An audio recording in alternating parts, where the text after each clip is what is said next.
On Tuesday, Tua Tagovailoa was asked by Joe Schad of the Palm Beach Post about Miami's legitimacy as AFC contenders. Here's what he said. I think we're definitely legit contenders.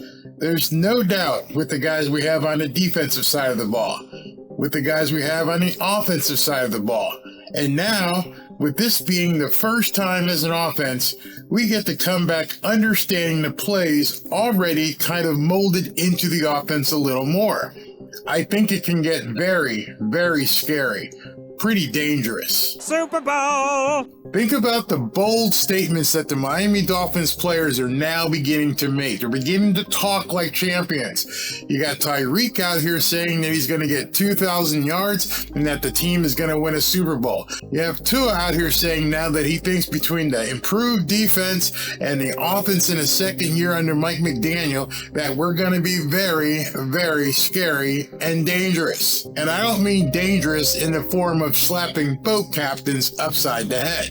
And of course, as you make these kind of statements, the media takes notice. Take a listen to what Acho and a couple of guys on Speak on FS1 had to say about the Miami Dolphins being dangerous this year. Gets to make it to the playoffs. They're probably going to have to get through the Miami Dolphins. Yes, they will. Share a division with them. Tua Tagovailoa, he is healthy, and that is what everybody is saying. Jalen Ramsey has showed up on the scene. They got a new defensive coordinator. But get this, Tua definitely thinks they're contenders, adding, quote, it can get very scary, pretty dangerous, close quote. I have gone... Well, as long as Tua is feeling confident, that's something we haven't seen in Tua for quite some time. He's feeling extremely confident. That's a good thing. On record, and I will double down in saying that the Dolphins are the scariest team in the National Football League. They are the most dangerous team in the National Football League. That is not to be confused with being the best team in the National Football League.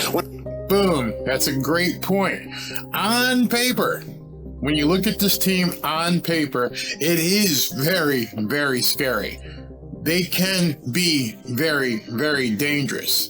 But can they translate that danger into wins? That's the big question. When I think about danger, I think of, at your best, how good can you be? Mm-hmm. I think about, in track and field, the phenom Sha'Carri Richardson. I believe she is the most dangerous sprinter because at her best, she can be really good. Might not be the best, but you can be dangerous because now I'm talking about at your climactic peak, just how good are you? Now understand, he's talking, as he just said, at your peak, which means you can be dangerous on paper, but you need to bring your A game every single week. And here's why. Here's a real important reason why. Everybody knows. That's why. You're not going to sneak up on anybody. No one, I doubt you're going to see Tyreek wide open 30 yards down the field anymore. They completely shocked a bunch of people early in the season. And then late in the season, some of the great defensive coordinators in the NFL said, hey, we need to slow this thing down. We need to take away the middle, force Tua to throw to the outside. You're going to see a lot of adjustments because now you're not going to sneak up on anybody, especially on offense. On defense, with what Vic Fangio is going to be doing, there might be some new wrinkles that catch people by surprise. But on offense, there's no catching anybody by surprise. So even though you're dangerous, everybody knows you're dangerous. Think about it like going to fight Mike Tyson. He was a 19-year-old kid. Nobody knew who he was. And these guys stepped in the ring and boom, boom, boom. They all got knocked out. F out. And then as he began to age and people understood, just stay away from this guy. Don't let him catch you, because if he catches you, he's going to bomb you. He's going to knock your block off. Same thing with the Dolphins. They did a lot of stuff last year that teams had it was Mike McDaniel's first year. Nobody knew what he was going to do. Tyreek comes. Tua hadn't really played much. Everything was a surprise. This year, people are going to be looking for that danger. Let's continue. You have Jalen Waddle, Tyreek Hill. In the backfield, you have Raheem Mostert, Devin A-Chain, third-round pick out of Texas A&M, also a former track standout, like Shady just said, speedster. Defensively, you got Christian Wilkins, a top defensive tackle. You got Bradley Chubb on the outside. In the back end, you got Javon Holland. Haven't even talked about the other outside backer. Then at cornerback, you have Xavier Howard, and you have Jalen Ramsey. But most of all, You got a defensive coordinator in Vic Fangio who's commanded 5 top 5 defenses over the last 10 plus years in his. That to me, that's the wild card. Nobody has seen what Fangio is going to cook up for the Miami defense this year. So you can game plan. You think you know what the offense is going to do. I'm sure McDaniel's going to have a couple different wrinkles up his sleeve, but I have no idea what Fangio is going to do. He actually said in one of his earlier press conferences, I've had a year to sit back and figure some things out, and I'm really going to change some things up. Was he talking out of his butt, or is he really going to devise a defense that nobody has seen based upon the players that the Miami Dolphins have brought in? That is something we're going to have to see. His career. I think, Shady, they are the most dangerous. It might be a little hyperbolic. Yeah. Maybe I'm a little out there. Where do you stand? I can't say the most dangerous, right? Because I think the Philadelphia Eagles are out there. Ooh. I think the Chiefs are out there, the Bengals. Yeah. But I think full potential, I mean, I can believe that the Dolphins are one of the most scariest teams in the league. Yeah. Because one is like, they have an answer for everything. Weapons on both sides of the ball, right? Top elite talent. Yeah. And they have top elite coaching on both sides with defense and offense. Only thing is that why I can't give them the most scariest team in football, the quarterback. I think Tua's a really good quarterback, but he's always hurt, right? And there you have it. Everybody knows one aspect of the Miami Dolphins offense. They know one aspect for sure. And that one aspect is the big if. The big if Tua can stay healthy. Everybody is putting out there chart after chart after chart. Danger, danger, danger. The Dolphins look incredible. But we can't take that next step and award them a possible Super Bowl win when we don't know what's going to happen with Tua. That's why this is a prove-it year for Tua. It's a prove-it year. He's going to have to show people he can stay on the field for the entire season. Other than that, I think the danger is going to be realized. Check out what Jeremy Fowler had to say right now. Jeremy, I see you have Miami. Tell us why.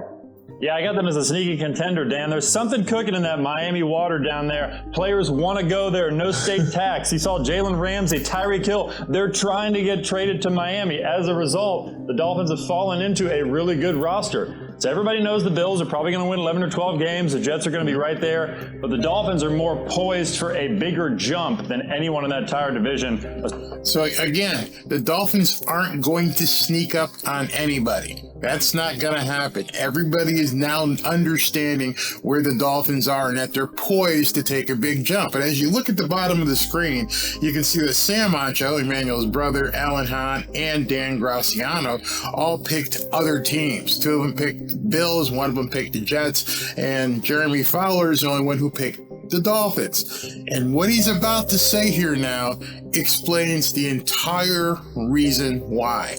He is going to say it 3 times.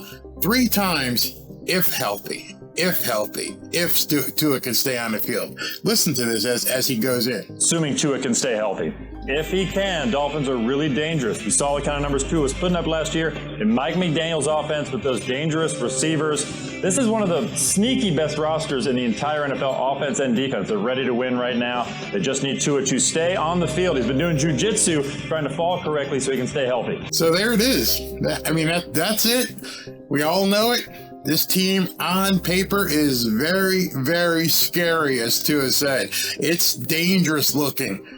They are definitely in place to do some serious damage to some of the teams in the AFC East and throughout the division. But can they take it the next step? Can they go to the Super Bowl? Can they get into January and February? Everything at this point hinges on the big asterisk. The big asterisk is, can Tua stay healthy? Now, I want to give you one big fact, and this is something you have to keep in mind. I did a quick poll yesterday on YouTube, and I asked people, will Tua take a live snap in preseason? My feeling is, nope. He won't ever get nowhere near contact during the preseason, which may be a problem.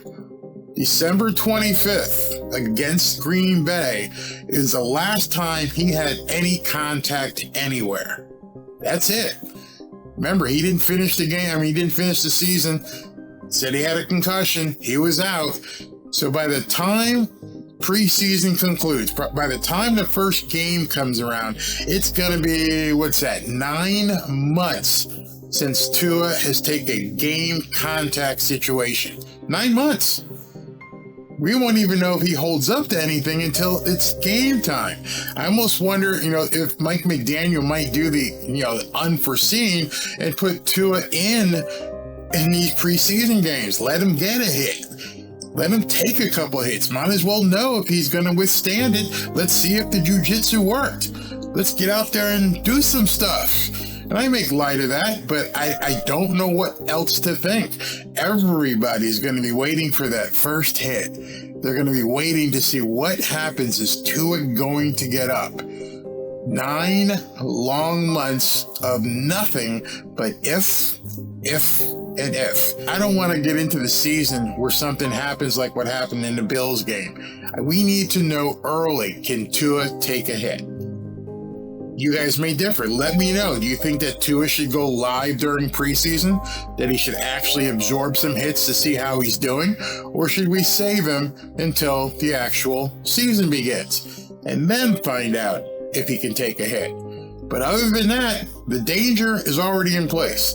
The scary part about this offense is definitely been proven. There's no doubt that this team on paper looks ready to contend with anybody.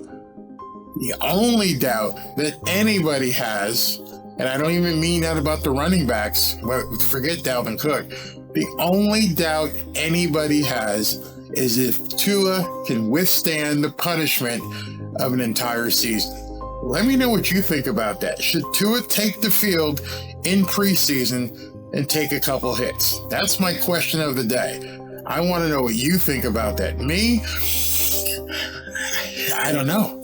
I think I would, just so I would know if he could take a hit. And also, it'd help build his confidence. Is there a risk? Absolutely there's a risk. There's a huge risk. If Tua goes down in preseason, who knows? The season may be over for the Miami Dolphins. But at the same time, you're the head coach and you're thinking, is this guy going to be able to withstand punishment? It's a catch-22. Let me know what you think in the comments. Fins up. Is anybody catching on to this Barry guy?